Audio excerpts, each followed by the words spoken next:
നവകേരള യാത്രക്കിടയിലെ രക്ഷാപ്രവർത്തന പരാമർശത്തിൽ മുഖ്യമന്ത്രിക്കെതിരെ പ്രേരണാകുറ്റം ചുമത്താൻ തെളിവില്ലെന്ന് പോലീസ്. മുഖ്യമന്ത്രിക്കെതിരെ കേസെടുക്കണമെന്ന പരാതിയിലാണ് റിപ്പോർട്ട്. എറണാകുളം CJM കോടതിയിലാണ് പോലീസ് റിപ്പോർട്ട് നൽകിയത്. ക്രൂരമർദ്ദനത്തിന് ഇരയായത്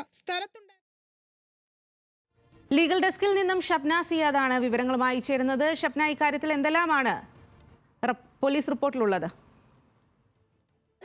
നവകേരള യാത്രക്കിടെ കണ്ണൂരിൽ യൂത്ത് കോൺഗ്രസ് പ്രവർത്തകരെ മർദ്ദിച്ച സംഭവവുമായി ബന്ധപ്പെട്ട രക്ഷാപ്രവർത്തന പരാമർശത്തിൽ മുഖ്യമന്ത്രിക്കെതിരെ തെളിവില്ല എന്നാണ് കോടതിയിൽ ഇപ്പോൾ പോലീസ് റിപ്പോർട്ട് സമർപ്പിച്ചിട്ടുള്ളത്.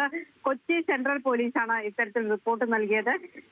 ഹർജി അതായത് 22-ാം തീയതി പരിഗണിക്കാനായി കോടതി മാറ്റുകയും ചെയ്തിട്ടുണ്ട്. എറണാകുളം CJM കോടതിയിൽ DCC പ്രസിഡന്റായ മുഹമ്മദ് ഷിയാസാണ് ഇത്തരം ഒരു ആവശ്യം ഉന്നയിച്ച് സമീപിച്ചത്. മുഖ്യമന്ത്രിക്കെതിരെ കേസെടുക്കണം എന്നതായിരുന്നു ആവശ്യം. എന്നാൽ ഈ യൂത്ത് കോൺഗ്രസ് പ്രവർത്തകനെ ചെടിച്ചട്ടി അടക്കം ഉപയോഗിച്ച് മർദ്ദിച്ച സംഭവം രക്ഷാപ്രവർത്തനം എന്ന് വിശേഷിപ്പിച്ച മുഖ്യമന്ത്രി രക്ഷാപ്രവർത്തനം തുടരാം എന്ന് പ്രസ്താവിച്ചത് കുറ്റകൃത്യത്തിനുള്ള പ്രേരണയായിരുന്നു എന്നാണ് ഷിയാസിന്റെ വാദം. പക്ഷേ പോലീസ് ഇപ്പോൾ റിപ്പോർട്ട് സമർപ്പിച്ചിട്ടുള്ളത് ഇത്തരത്തിലുള്ള തെളിവുകളില്ല. പരാതിക്കാരൻ അതായത് മുഹമ്മദ് ഷിയാസും സാക്ഷികളും ഇതിൽ മൊഴി നൽകിയിട്ടുണ്ട്.